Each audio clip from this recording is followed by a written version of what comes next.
எல்லே இளங்கிளியே,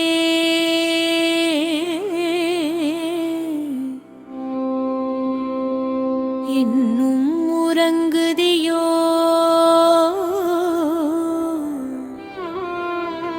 சில்லென்று அழையேன் மின் நங்கை மீ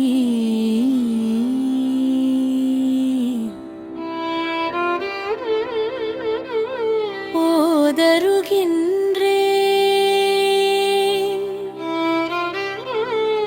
வல்லையுன் உன் கட்டுரைகள் பண்டேயுன் வாயறிதும்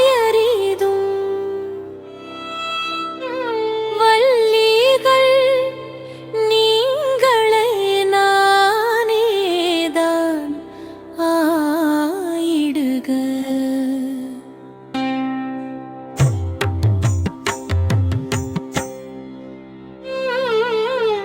ஒல்லை நீ போதாய் உனக்கென்ன வேறுடைய?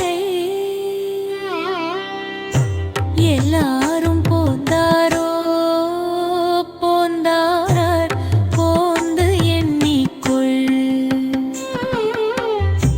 வல்லானை கொன்றானை மாற்றாரை மாற்றழிக்க வல்லானை மாயனை பாடலோர் எம்பாவாய். ஏலே என் தோழியே, இளமை கிளியே, நாங்களெல்லாம் உனக்காக இவ்வளவு நேரம் காத்திருந்தும் இப்படியெல்லாம் அழைத்தும் உறங்குகிறாயே என்று சற்று கடுமையாகவே தோழிகள் அவளை அழைத்தனர்.